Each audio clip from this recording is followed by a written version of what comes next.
I'm sure you already know because you obviously clicked with your mouse or tapped with your finger. This is United We Stand, Divided We podcast. I'm Lionel from Toronto, Canada, and I've got obviously, oops, wrong way. I am Robert from Nashville, Tennessee, US of A. What's up, everybody? Yeah. So what are we going to be discussing today? Oh, there's a few little non-Trump topics. I'm done talking about Trump right now. I'm sure maybe later we'll have some more stuff, but I'm tired of his crap. Right. So couple AI things real quick. Gemini has really got their foot on the gas with Google has got their foot on the gas with Gemini. And apparently, and I didn't realize, you said you knew this, I did not know this, that deep research was not available on the iPhone until now. They've recently rolled it out to iPhone. Right. However, the thing about deep research is I'm pretty sure you still have to be, you have to pay for. So for a lot of Googlers who are used to this stuff, people use Pixel phones, Samsungs, and stuff like that, especially business people, have a tendency to actually pay for Google One, right? Which gives them the AI, or if they do pay it, or they could, if they don't, they can pay for the AI package, right? And get the higher end of it, the pro package, basically. So they would have to do that in order to get that. But yeah, it wasn't even available on the iPhone until, what is it, a week or two ago? I can't remember. Yeah, this exactly. article I read was the 12th. So yeah, just right at a week. Right. Okay.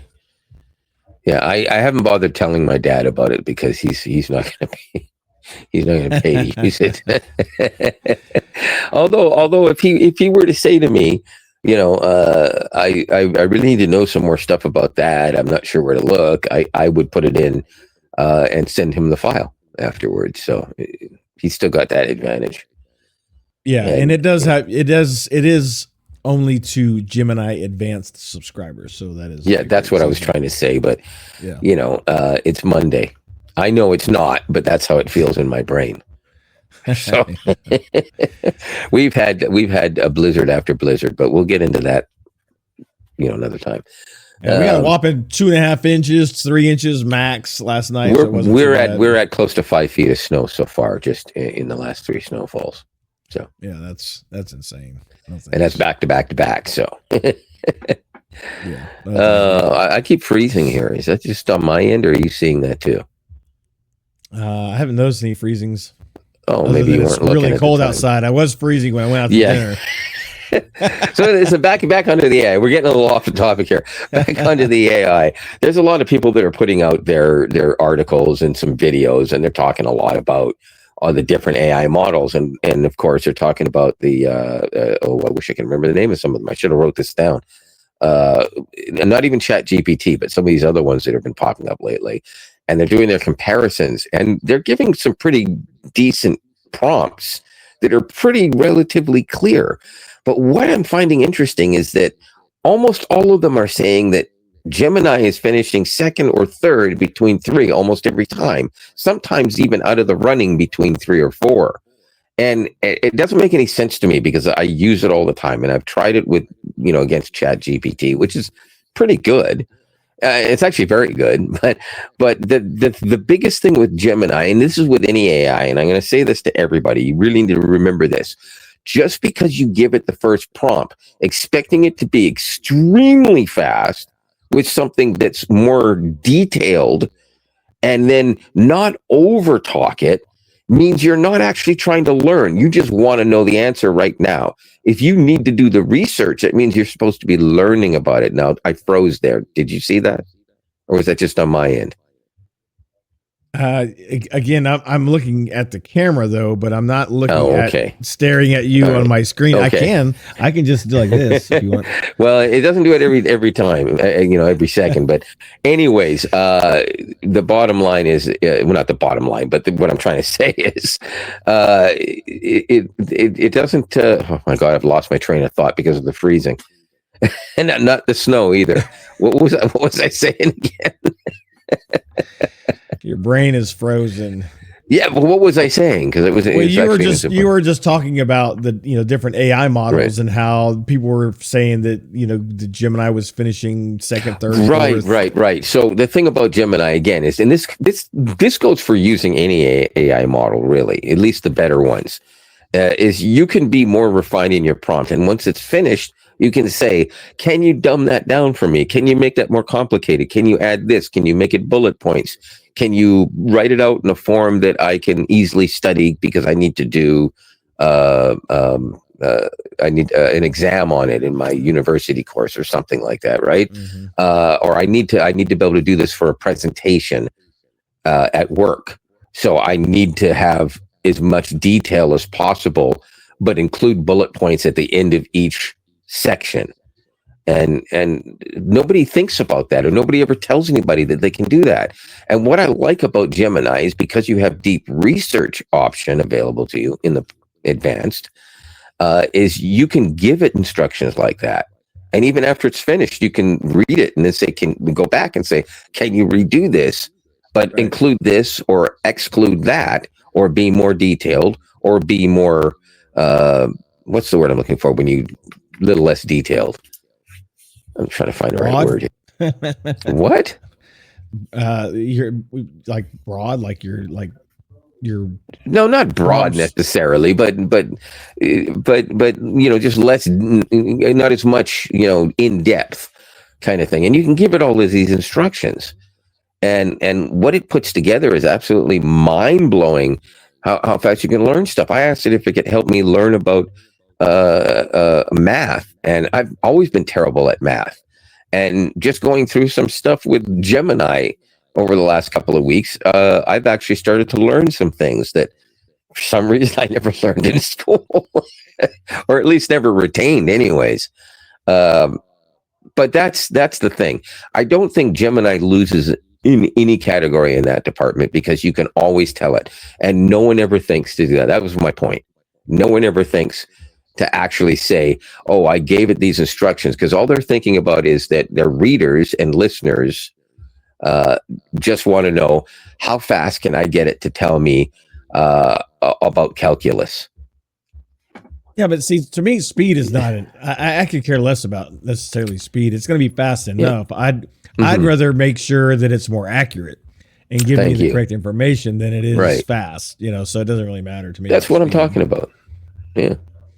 So that's basically it.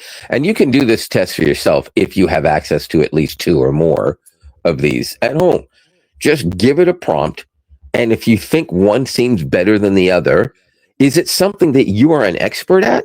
If not, then you should get it to be more detailed and tell it that you want to learn. Do it for both of them and see which one you can learn from more. Maybe they're both the same, but they teach it differently. It's like having two different professors in university, or 2 different teachers in high school. One teaches differently than the other, but it doesn't necessarily mean one's better than the other. One just might be better for you than the other. Yeah. So. Yeah, I mean, it's, like you said, ChatGPT is great. And, I know that we talked about Claude a while back. I haven't really done much, with it. I haven't really tested it, with anything. So I don't really know, again, it doesn't have access to live information, like it can't research. Like, for example, you can't ask it what the score of the US beating Canada was, but we'll get into that, I'm sure, in a minute. Yeah. So I think people need to check up on their expectations, and I really think that's part of the problem, is when you go into something with a high level of expectation of X, Y, or Z, and those things are not met, then all of a sudden you get in your head like, oh, this is not working right. And it's not really, right. I mean, we're just getting into the toddler phase of AI. We're still early on in this whole thing. Honestly, I don't think we're in toddler phase at this point. I think we're actually in that, what do they call it? Past the terrible 2s into what I've always called the threatening 3s, because everybody talks about terrible 2s. But when your kid is 3, that's when they start saying, shut up. because they've heard you say it. It's all terrible. Yeah. Anyways, having said that, the ones I'm seeing compared more often, not Claude, but the last couple of weeks are Perplexity and Grok. And depending on who you talk to or what article you read, half of them say Grok is better and half of them say Perplexity is better. Both of them claim to be, well, not claim to be, sorry. The people doing the articles are claiming that both of these are at least on par with or better than ChatGPT and Gemini. I might have my doubts because there's a lot of reasons why. With everybody doing all of their research on all this stuff, it's really ChatGPT and Gemini that basically have been doing this the absolute longest and have the biggest amount of data to gather from, especially Gemini. But ChatGPT has actually had their working model going longer, so they've had that advantage. I've used Grok, and it's actually really good. And I believe you.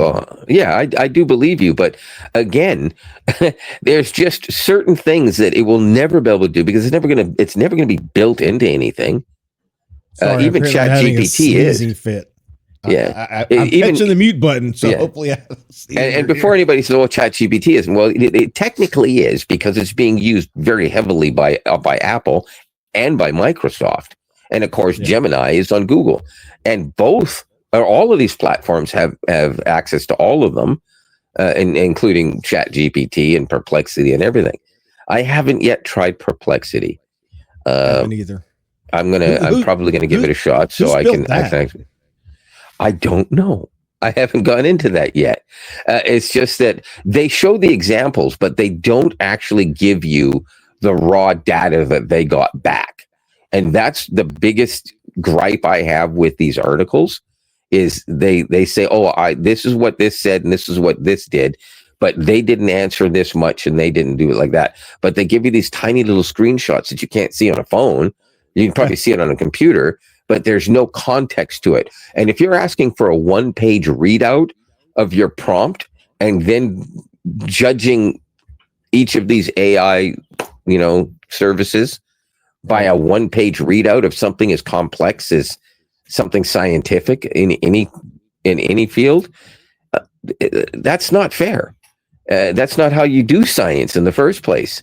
And you got to do more than one. You need to pick at least a few different. Well, I mean, they do, but then you got to do each one of them a few times with a slightly different prompt, and asking it to do more and asking it to do less. And that's how you scientifically do it. So if anybody has access to all those, try it for yourself. Come back and check it. Put it in the comments. Say, listen, I tried Glock. Depending on where you live, you might have a Glock on you. But I tried Grok and I tried Perplexity and I tried, ChatGPT and Gemini, and I put them all in there and I did the same prompts, and then I changed the prompt and I asked it to do this and that, and here are my results. Stick it down in and tell us what you don't have to stick the whole thing if you don't want, but tell us what you think. If you've only tried two of them, tell us which one you like better. I'd be interested to know, because again, what works for me doesn't necessarily work for you.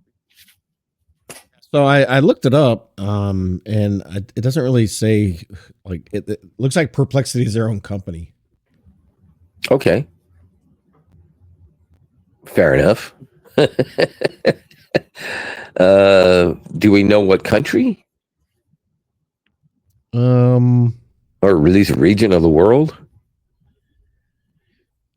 No, I'd have to. I think I'd have to sign in and actually, because it's trying to prompt me to download the app. It does have like a. Oh well, you know what? If they have a website, it's actually not that difficult. I'm just looking at that right there, but okay. Here's what I'm thinking. Right, they've got a website, so you can just go into the. Oh my goodness, I haven't done this in a long time. The website where it just tells you who owns it. But they'll say where the registration is originally, right? So it's easy to find out where a company's from unless they've got a bunch of other branches of companies or whatever, subsidiaries set up elsewhere. Get a registered separately. So this is interesting. So it says, so they have this Perplexity Pro. What what do I get with perplexity other than You'll tongue get tied? it there. But it says choose to search using advanced AI models, each with its own unique strength. ChatGPT or GPT-4 Omni, Claude 3 Sonnet and Haiku, and Sonar Large 32K. So I guess maybe it is using other apps, I suppose. Wait, what? I kind of missed that because I was looking for it on my phone. So there. it says that you can use GPT-4 Omni, which is obviously a chat GPT, tool, Claude 3 Sonnet and Haiku, and Sonar Large 32K, which is consciousness and accuracy based on Llama 3.4. Okay, so they're actually not even a bloody. They're like a cable company. Yeah. No, I'm not going to subscribe. Shut up. Ask anything. Can you talk to it live? I don't know. Oh, you can. Hey, can you hear me? Oh, you have to press and hold. Can you hear me? Yes, I can hear you. How can I help? Are you better than ChatGPT? I aim to provide accurate, concise, and conversational answers tailored to your needs. While ChatGPT is also highly capable, our strengths may vary depending on the content. Okay, let me ask you this then. Do you use portions of ChatGPT or any of their technology in your own system? No, I do not use ChatGPT or its underlying technology in my system. While ChatGPT is developed by OpenAI and utilizes the GPT language models, I operate independently and empowered by Perplexity AI's proprietary systems and technologies. My design focuses on providing accurate, concise, and conversational. But do you also have to completely, perfectly enunciate every word as if you were a robot? Not at all. I aim to sound natural and conversational, just like talking to a real person. Is that a real person or a real person? This is not a real person, but rather a conversational AI. I'm done with that.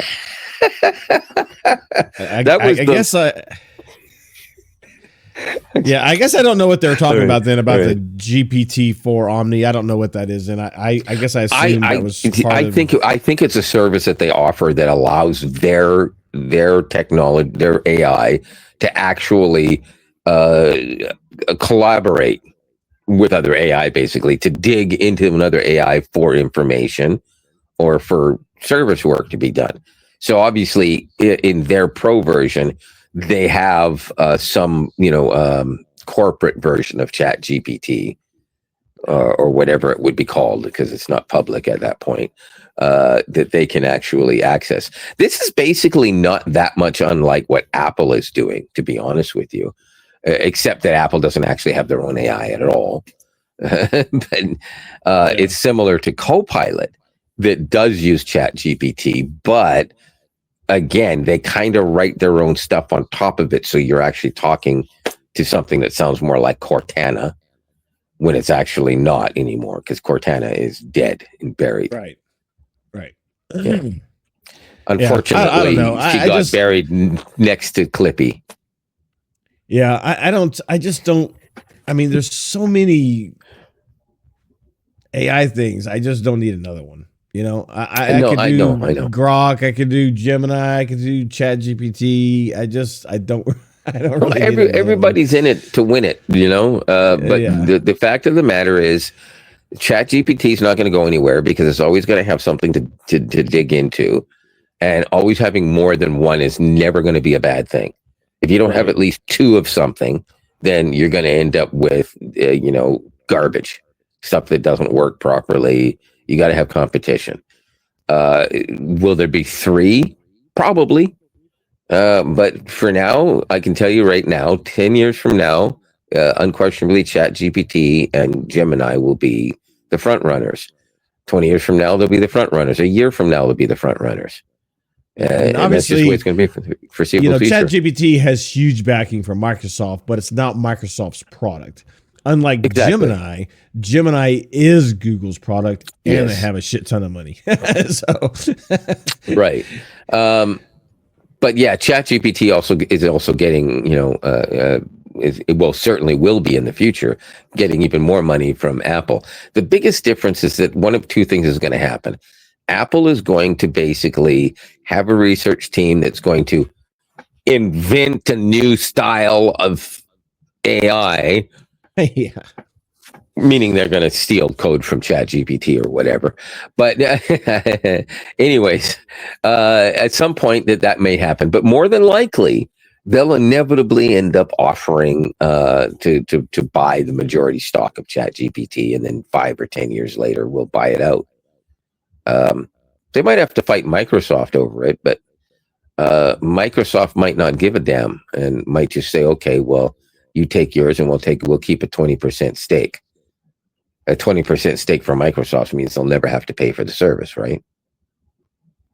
And so they'll be fine with that. That'll be interesting. I mean, yeah, well, that's what Apple's done with everything else. I mean, they didn't invent the iPod. I don't give a damn what history's trying to tell people. Somebody else did, and they bought the company, the guy who was making it. Same thing goes with almost everything they did. I mean, the few exceptions are, what is that? I was going to say Windows 10. What was that? The Mac OS system thing after Jobs went back. But he did have a hand in developing, because he hired the people, put the company together, blah, blah, blah, right? And built an operating system that he did end up, developing into the Mac system when he went back. And of course, being the co-founder of Apple, he didn't build the stuff, he didn't make the software, but that was his machine, and nonetheless, because he said he told him how he wanted it done and what he wanted it to look like. But everything else Apple's done, especially after Steve Jobs left, they basically purchased everything. Now, don't get me wrong, so is Google. YouTube wasn't invented by Google. No, right? Yeah. They bought that out. What was his name? I don't remember. I don't remember, but a lot of people don't realize that YouTube started out as a dating app. YouTube? No, it didn't. Yes, it did. No, it didn't. Yes, it did. I think you're thinking of the wrong one. Should we do counterpoint? No. Nope. Look it up.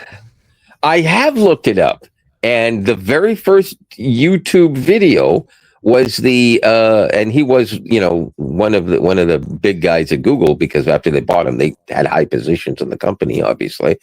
But he put his video out, and it was just him saying this, my trip to the zoo, I think it was called.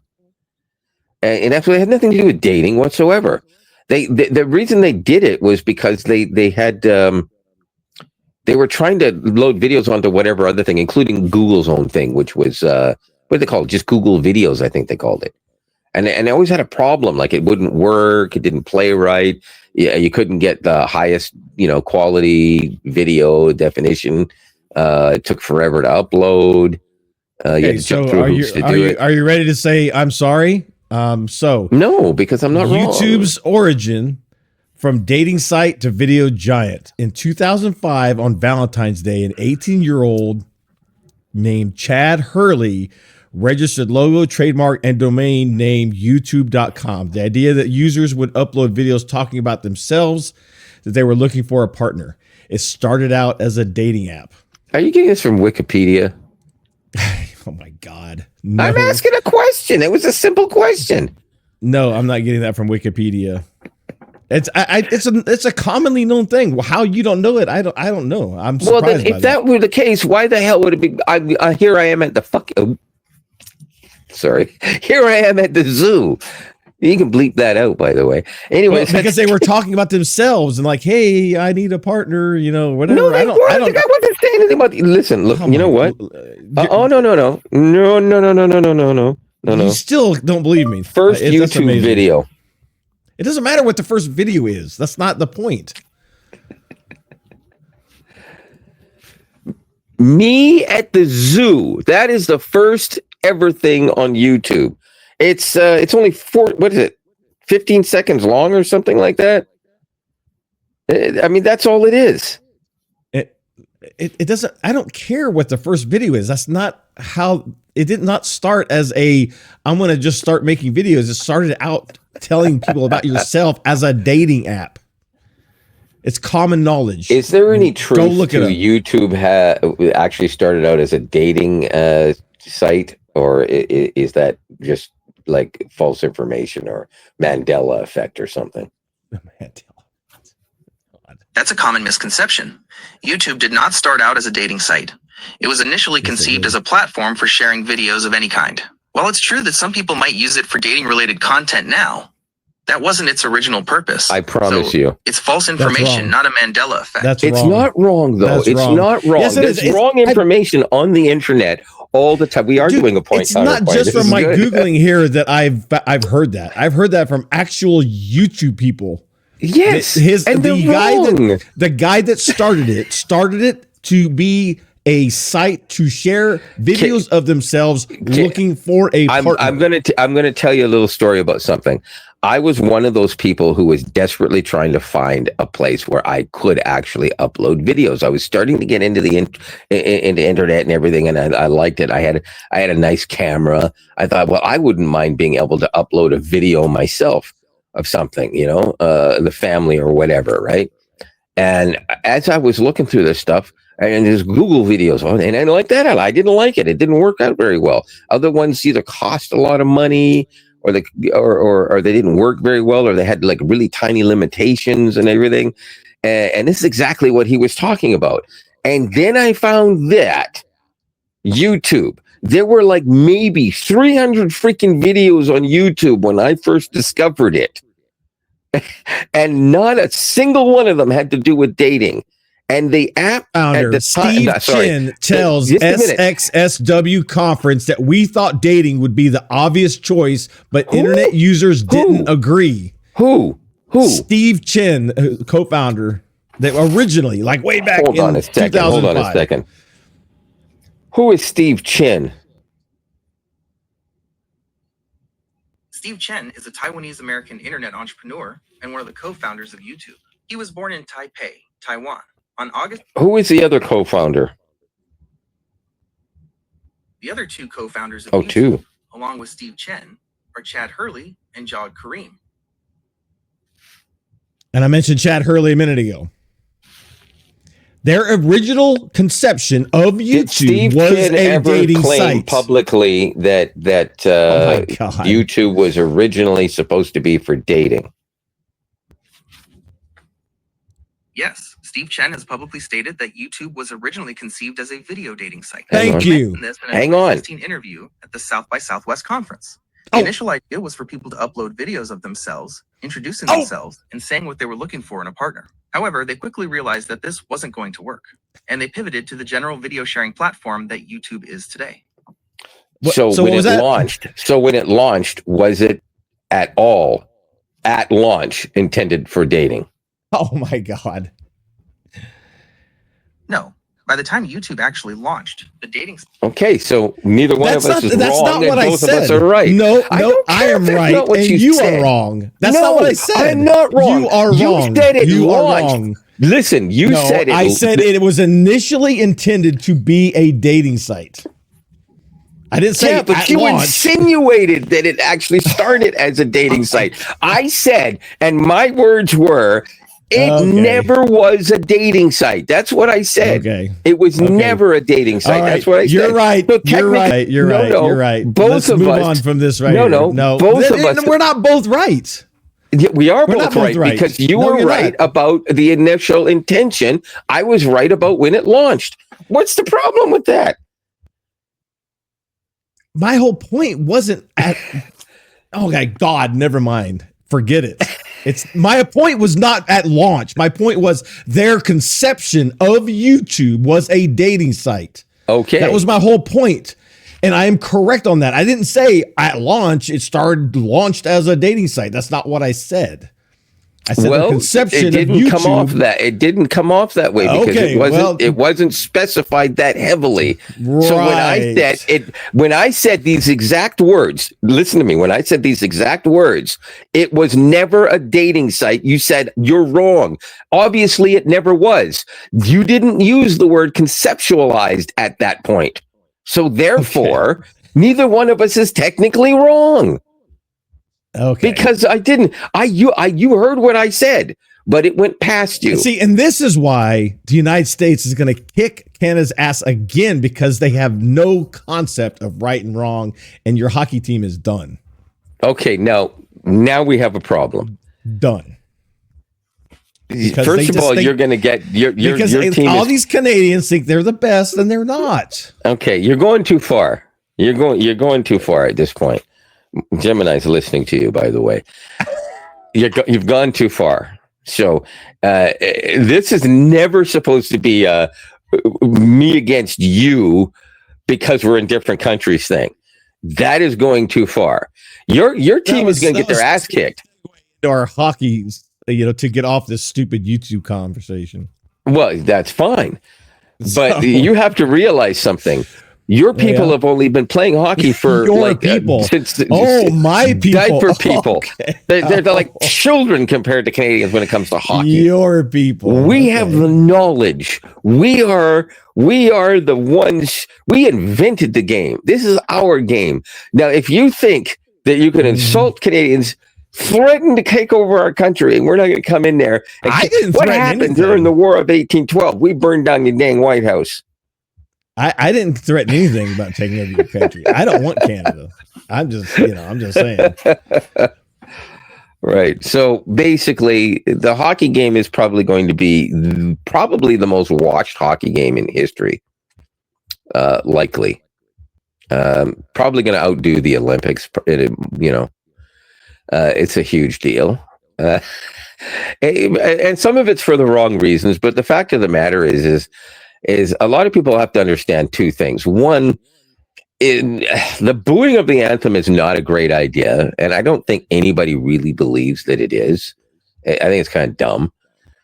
My dad also thinks so. He was actually kind of upset sitting back in Winnipeg listening, watching the game, and he texted me and said, "This is the dumbest thing I've ever seen." So it's disrespectful. I don't like it, and I understand that. But the other thing, is that Americans especially need to understand this has nothing to do with your country as a whole or the people. This is literally directed at the one person who is saying that we don't have rights as a country, and he's just going to come in here and take what he wants and make us do what he wants, while at the same time trying to talk about peace with other countries. I don't want to get into all that because we said we weren't going to. But it's if somebody came to your country or said that we're going to come to your country and take your shit. Now, I know Americans think, well, nobody can do that. We're the most powerful country in the world. Just try to imagine for a second that you weren't and someone came in and threatened your sovereignty. How would you feel about it? That's right. You'd boo their national 100%. Anthem at the next sporting event. So that's why they're doing it. It has nothing to do with anybody hating Americans, because keep in mind, there's Canadians that have traveled to Boston and they'll be there tomorrow night. Not only will they cheer for Canada, but win or lose, they'll go out and get some of Boston's fantastic food that I've heard so much about from lots of people from Boston. And they'll party with people who are in Boston, and they'll make jokes. Some of them will say, "Oh, I agree with Trump," and some of them will say, "I don't." It's just life. We all live the same life. And so... Well, the issue, and none of the players like it either. The issue... No, they don't. I think it's distasteful. Mm-hmm. Whether they have the right of doing it or not, I'm not debating whether they have the right or not. Obviously, Trump has shown a lot of disrespect to Canada, 100%. But it's like a lot of things. I think people try to use that platform as a political platform and not just a, hey, I don't like this kind of thing. And that's where it kind of gets a little sticky because none of the players they're not politicians. They don't give a shit. They want to play hockey.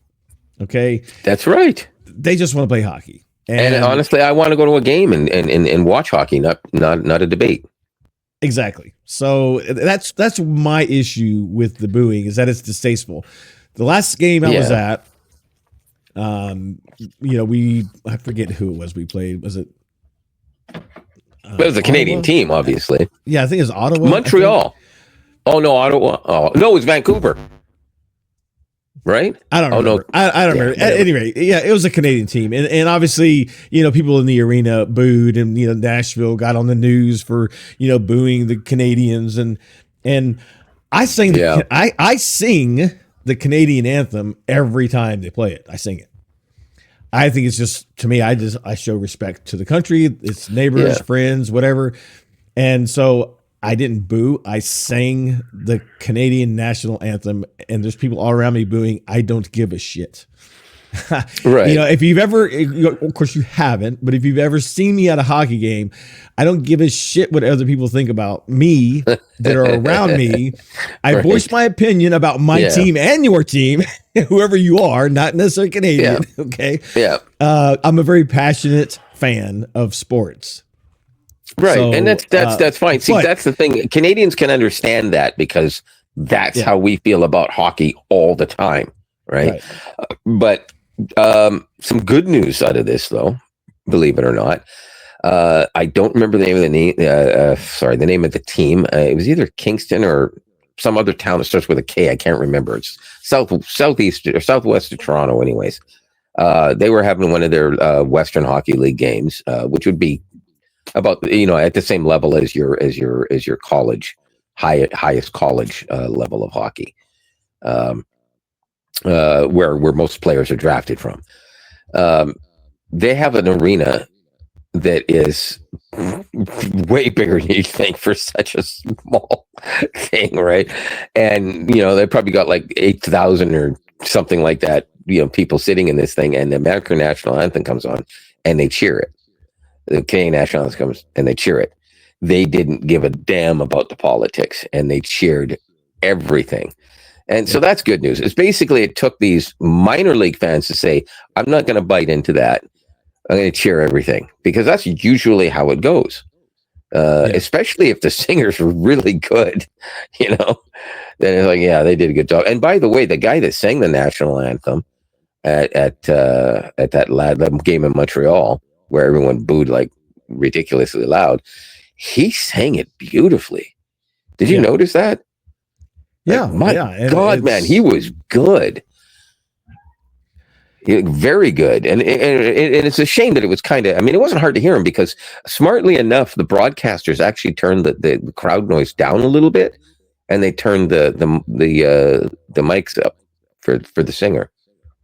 So that was kind of nice. It was a smart move on their part. Yeah, I don't know.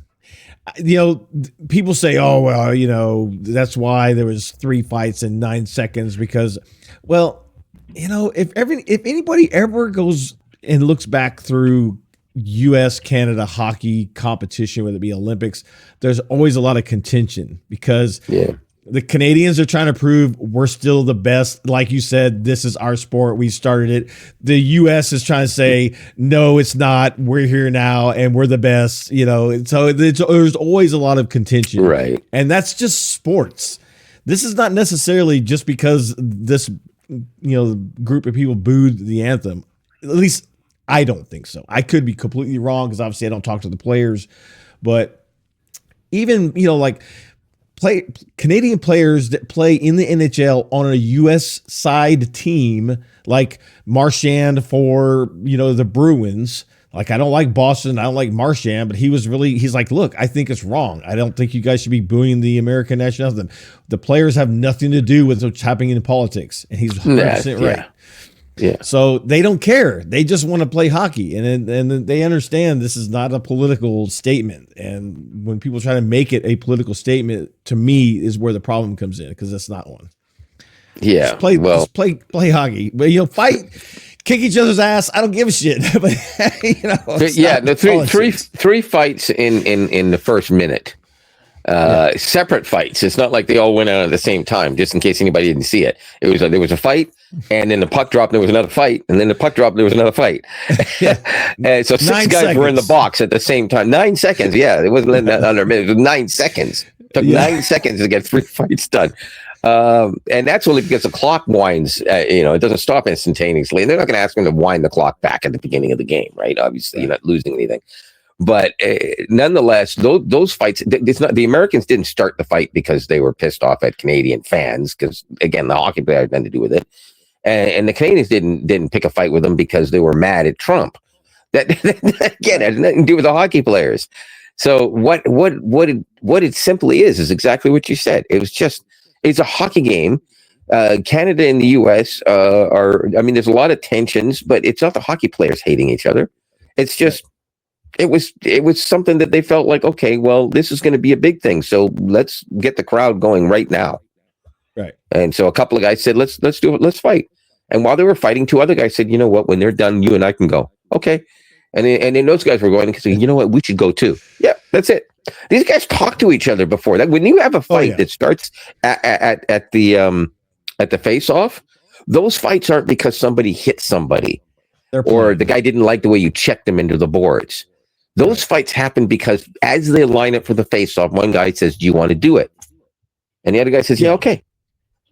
And so as soon as the puck drops, they drop the third fight was just a little bit of tussle because it did happen in the crease. And they kind of got, this person didn't like the way this person did. This person got in front of my goalie. And but the first 2 were straight up. Hey, the first 2, the last one was more legit, but it didn't amount to as much anyways. But they're probably down there in the circle going, hey bud, you want to do it, bud? Yeah, bud. Let's go. You do notice in the first one though, and this is the thing, is not only do those 2 guys say this, but everyone else can hear them on the ice. The referees know. So you notice as soon as the puck dropped, not only did everybody spread apart instead of heading towards the puck to try to get control, but even the referees backed away straight, but only went so far. Normally they would back up more to let the play, develop. But this time they backed up straight instead of on an angle, and they basically stayed within about 6 feet so they could get in there if they had to. And that's how the referees knew there was going to be a fight. They may not have known about the second one, and I think at least half of the guys on the ice knew the second one. So yeah, and a lot of people go. I saw one video today on YouTube. The guy was saying these fights are fake. Well, just because you agree to fight ahead of time doesn't make it a fake fight. You stand there and watch this guy punch you in the face and tell me it's fake. I don't want to be punched by one of those dudes. No. Like you think, would Mike Tyson's punch hurt more? Maybe. But I either one of them is going to knock me on my ass. So I don't care. I don't want to be. I don't want to be on the receiving end of any of those fists. I've been in a hockey fight. I didn't know it until after they told me, but that's what mine would be. But yeah, I mean, you can't. I mean, there's nobody. I don't care. Maybe rugby, but in my opinion, there are no tougher athletes than hockey players. They play 80 plus games of getting their face smashed against the boards like constantly. They're on the ice, off the ice, on the ice, off the ice. I get that. But I have to agree with you on the whole rugby thing though, because just having watched it, and honestly, I wouldn't even play it with friends in the park, because if you think football's tough, just remember there are some guys that can avoid being hit 98% of the time in football. American rules football, Canadian rules football. But when you start talking about rugby, like, oh man, like if you're playing, you have to get hit. And it starts with the scrum in the first place. You can't play rugby and not get hit. So, and when I say hit, I mean, these guys don't wear protection like, other sports. But, I forget, it's kind of weird, a weird segue how we got into that. But I've always said this. If people say, oh, well, the hockey players are probably more physically fit than a football player. That's a ridiculous statement because football players actually wear heavier equipment, believe it or not, except for the skate part. Yeah. And their helmet's definitely heavier for a very good reason because they do smash their heads together on purpose. But these are also often bigger guys. Not all of them, obviously. But some of them have to run a great distance. And the ones that don't still have to run a lot. But here's the other thing. I've heard people say basketball is probably the easiest. How do you figure? In basketball, there are at least a few players who never get subbed out the entire game. They play the entire game almost exclusively running back and forth. Those guys are probably in the best shape out of all professional athletes that play team sports, that is. I disagree there. I think hockey players are. I mean, for hockey yourself, players because hockey players only have to skate for between 30 seconds and a minute and a half. And it's usually you're going 200 feet, balls out, trying to get back to the puck. And when you're on the ice for 2.5 minutes, not that doing hard. That, not that hard. I could never run up and down a court for 5 minutes straight, but I can go back and forth on the ice for an hour without taking a break. Well, sorry. I've played basketball quite a bit in school. I've never spent that much time on the ice, and I can tell you that I don't see how running up and down on a court is easier than ice skates when you have because you can glide on skates. You can't glide on sneakers. That's why. No, there's a reason. In order to move in basketball, you're carrying a lot more. You don't have to move your legs in hockey. Like you can honestly take one swipe and you're gone. You're on skates on ice. Okay. Basketball is the next hockey game we watch. I want to see who takes one swipe and just glides on down. I didn't say they're always doing that. They're obviously in great shape, way better shape than I could ever hope to be in. But what I'm saying is they don't have to run the gauntlet. Like again, some basketball players will play the entire game without being subbed out. Hockey players don't do that, except for the goalie, who half of the game just stands there. Literally half the game. Don't get me wrong. I'm not saying that they're not in shape and they're not one of the best case of Staros stood there the entire game. I'm sorry, that was a low blow. I'm not saying that basketball players are not in physically fit That's okay. shape. You missed my joke. No, I got it. I just chose not to acknowledge it because it's bullshit. But I was just kidding anyways. I'm a Staros fan, just in case anybody's wondering. The sheer number of games a hockey player has to play trumps all of them. Because even rugby is only 24 games. Well, so I mean, you're playing 80 some odd games as a player that if you don't get hurt, now obviously you get injured, that's different, but there's a lot of players that go all season actually play compared to other games works out to being only about 40 games. So you've cut a bunch of that off anyways. And there's a reason that football plays a lot less games. And there's a very simple reason, because they have to constantly smack each other upside the head and clothesline each other, throw each other onto the ground really hard. So they only play so many games because there's no way they can play 40 or 70 or 80 games. Baseball plays more because they do a lot of standing around. And there's usually only 3 guys doing a move at one time in a baseball game. I really can't believe you're calling all these hockey players a bunch of pussies. I'm man. There isn't a single hockey player. You guys hear all you hockey players out there? Say that. But if any of you American hockey players think that I'm calling you out, I am. You weak all bitches. Of you American hockey players, my address is, and I'm just kidding. No, I did. He's saying all you guys are weak bitches.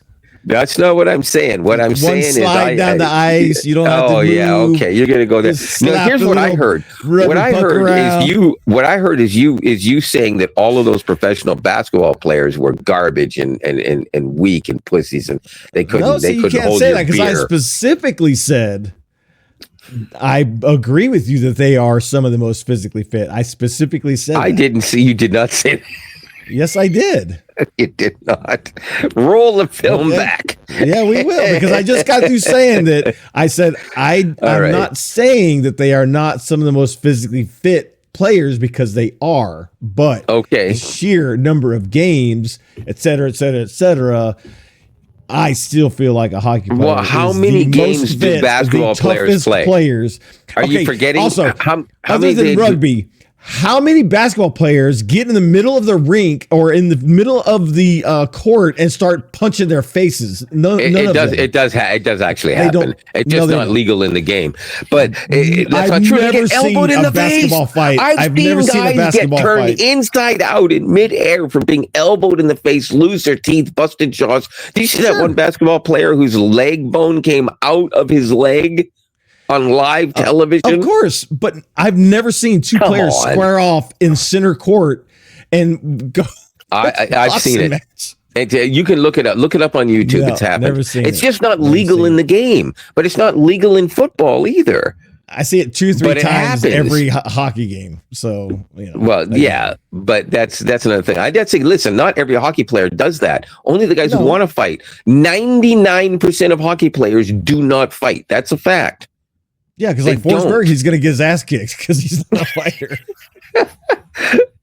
I say that even knowing that Doug Evans had a fight with Wayne Gretzky back in the 80s, and that was crazy because neither one of those guys fights either.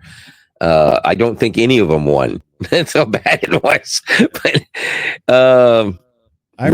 listen, hockey players. What are you doing? Hockey players are obviously incredibly physically fit and incredibly tough, and some of them are strong as mules.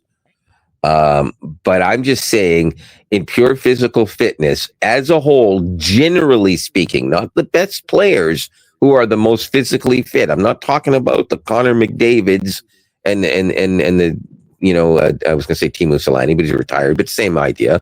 All those the super elite players. But your average guys, they're in great shape. Nothing I can even imagine right now. But basketball players, every single guy in the court has to be in that type of shape. All of them, all the time, every game, because they're always moving. That's all I'm saying. And I've known guys who played basketball, known guys who played hockey. I've known guys who played both. And all of them will tell you this. Well, not all of the hockey players, but all the guys who played both and all the basketball players usually will tell you the same thing.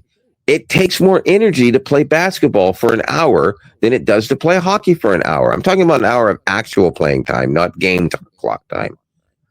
It takes more energy, and that's a fact. That's all I'm saying. But here's the interesting thing. You will have to drink more water playing hockey than any other sport in the world. That's a fact. That's absolutely true. It's because the amount of energy that you burn quickly. But that's just the thing. You burn it quickly, you take a break. You burn it quickly, you take a break. Football, you burn it a little bit, and then you burn a lot, and then you burn a little bit, and then you burn a lot, and then you take a break. Basketball, you burn it, wait for the commercial. Burn it, wait for halftime. Right? So that's all I'm saying. That's it. It's a different kind of thing. Because there's breaks that happen. There's things that happen during play. Yes, there is, but it can also go back and forth a lot. You don't get a lot of chance to catch your breath. That's why a lot of coaches in basketball understand that, and they watch the players, and they can tell if they need to come off. It's not always about, we just want to get this guy another chance, or we think he's going to do better than this guy's doing. They'll sub him out because the coach can see it. In hockey, you sub out because you are told this is how much time you need to be on the ice, and the second you feel tired or the second you dump the puck, you make the change. You see your line mate go, you go with them, that kind of stuff. In football, you just leave because you're either hurt or you're out of downs. Yeah, it's the simplest way to think about it. Every sport has a nuance. That's all I'm saying. So that's my point counterpoint in that subject. Now where are we at here? I don't even know. I can't see. Wait a minute. I gotta put my finger yeah, in front of we're. this. I think we've exhausted all of our counterpoint. Yeah. Crap. So yeah, I can't see how much time we have left because this we don't have method I'm using here doesn't. What's that? It's 55 minutes. Oh well, okay. We're at wrap up time. All right. So we've talked about a few things, the AI, sports, and by the way, I have to say, of course, I'm rooting for Canada, duh, but I can't really be upset if America wins because my God, man, your goalie is Hellebuck, and you got Kyle Connor. How would I say any boos to that? I would love to hear the crowd cheer. Even if it doesn't matter who wins, Hellebuck and especially will get cheered massively for the job he's done when he gets back to Winnipeg. And that's the thing about it. It hasn't been for the fact that all U.S. players have played their best because they haven't. Hellebuck has been a big part of why they have gotten to the point they got. And I don't know what kind of injuries Canadian team is dealing with. I know that both Tkachuk players got hurt. I think Brady Tkachuk is supposed to be back. Mitch Marner got hurt, but I heard he's supposed to be back. So, there's some really key players that the U.S. had in the very beginning of all this that, like Matthew Tkachuk's out. He's not playing. Brady Tkachuk. I thought it was the other way around. I thought Matthew was only pulled from the game as a precaution. No, that was Brady. I thought Brady's the one that went crashing into the net. Brady was the one that went crashing into the net. He's the one they pulled for precautionary reasons. Matthew Tkachuk suffered some type of lower body injury, ankle or something. I don't know. But so one of them might be back, and the other one won't be. As I've read today, it looks like Brady Tkachuk is going to be back and Marner is going to be back. I read somewhere that they weren't happy with Marner or something like that. That was probably just somebody's opinionated, thing. Maybe, but I mean, he definitely hasn't been quite as just like he hasn't been on, Toronto. I mean, he's not like dropping pucks in the net every. That 1 year he had 71 goals or something like. Well, no, not that. Goals. Well, actually, it was pretty close to that, wasn't it? Yeah, it was like 69, 70, 71. It's somewhere around there. Some insane amount of. And goals. That wasn't last year. I think it was the year before, right? Yeah. I don't remember, but he was really good last year too. I think, but this year I don't even hear his name mentioned when I'm watching highlights. Right, that's a big part of the issue. So. Yeah, but Auston Matthews, Mitch Marner's better. Mitch Marner's better. Well, for the last 2 years, I've heard Auston Matthews' name be mentioned by everyone outside of Toronto, never mind in Toronto. Yeah. Sounds to me like he's the one who's superstar in the team right now. Wait a minute.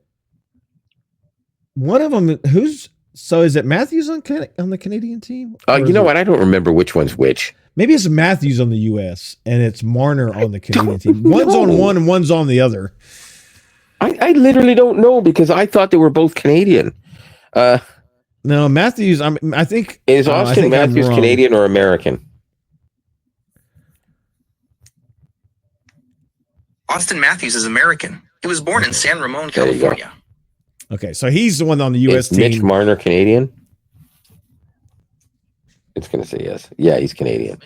Yeah, so it's the other way around, yeah. Okay, yeah.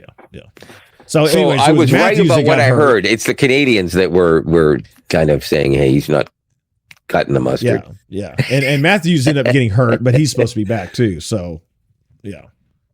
Right. So I don't know. It's going to be. How are those guys going to feel about each other after? They honestly they'll shake each other's hands because they like each other. That's how hockey always is. You get these international games. One guy will go to Finland, another guy will go to America, another guy will stay with Canada. And then it's over, and they get back to the dressing room and go, "Hey man, you guys had a really good game. I really enjoyed that. Thanks, man." Well, I think with the exception of rare instances where two players really just don't like each other. Yeah, that I would think be for the different, most yeah. part, it's I am gonna beat your face into the ice, but hey, bud, you want to go for a twofer after the game? Like, yeah, man, let's go. You know? Yeah, but I can tell you this much: Like, if when it somebody comes, listened to us tonight, do you think that they yeah, would think that we probably wanted to like drop the gloves in center ice? But if you were close enough, we'd go for a beer. You know what I'm saying? yeah, that's right. Yeah, well, it's like the Jets, right? They would when oh my goodness, what's the matter with me? I can't remember his name. The defenseman from the Jets on the.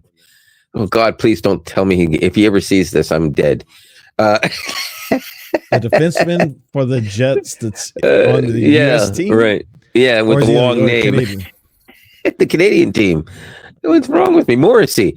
Morrissey, yeah. When Morrissey, once this is all over and the Jets get back to their thing, when they get to the dressing room, and Morrissey absolutely loves Kyle Connor because he can throw the puck anywhere, and Kyle Connor, well, thank you, and go score a goal, right? Or Kyle Connor will set him up for a goal himself. And of course, they both think the world of Hellebuck, obviously, as the rest of the team does. And as the entire American team now does. Yeah.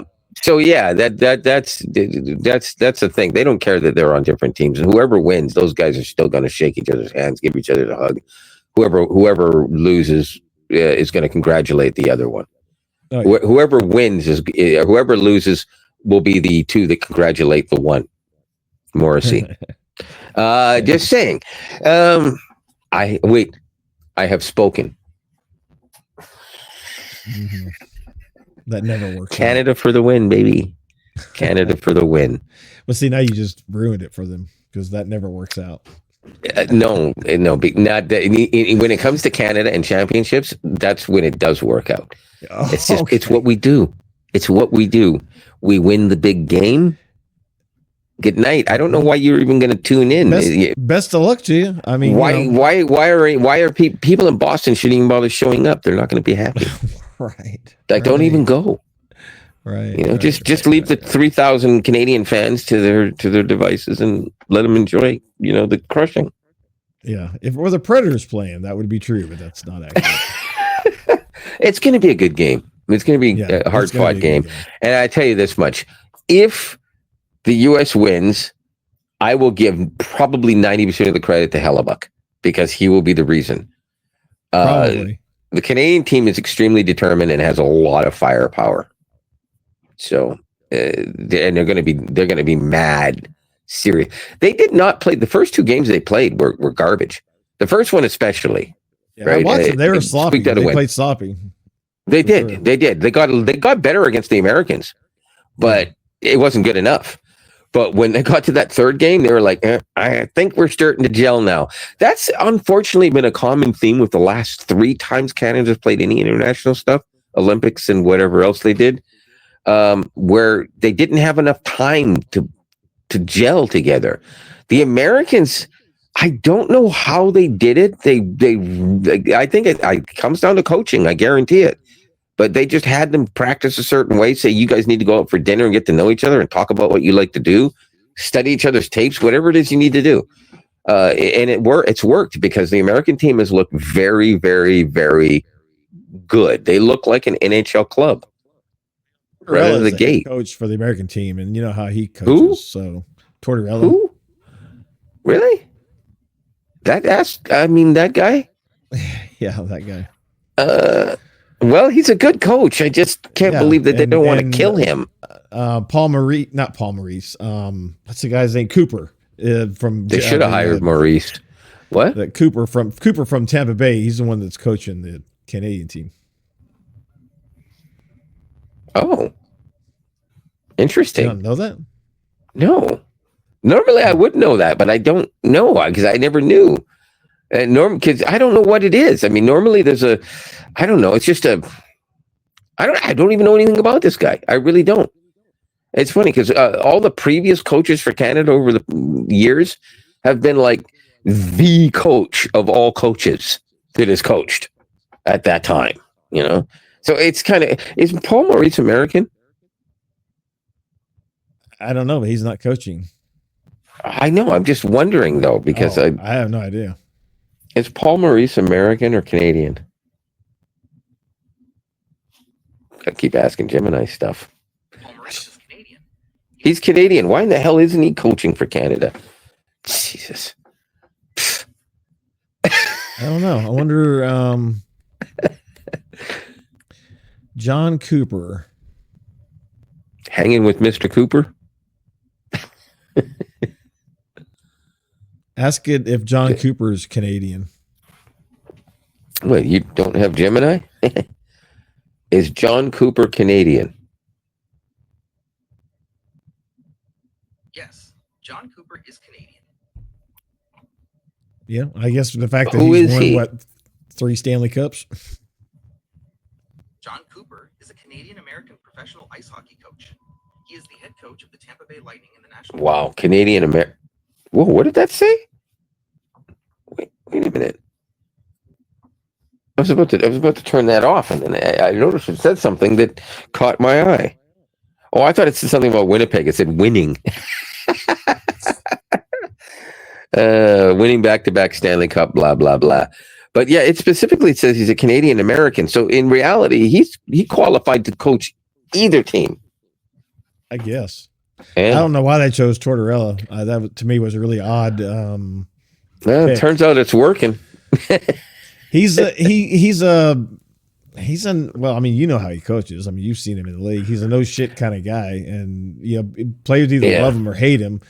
And well, nobody loves him, but yeah, I don't know. I've seen like when he went to Columbus, man, they all rallied behind him like hardcore. They're like, yeah, we love Torts. Well, that's because he threatened to take their families.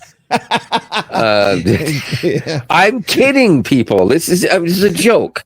Okay, but yeah, I thought. I think the Americans should have used the Predators coach.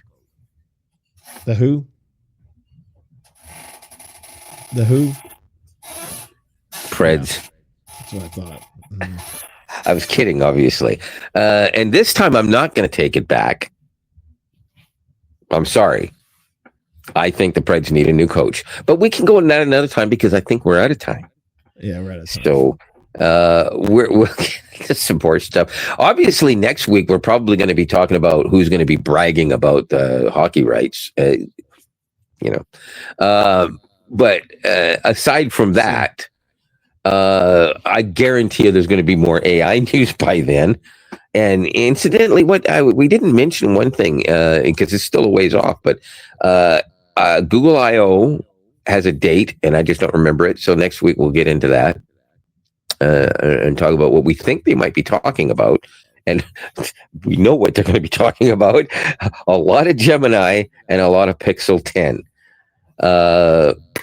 And hopefully there's some new Samsung news by the time we come back on, because I'm hearing there's a lot of phones that aren't being updated yet. So you mean like the 24 series or something?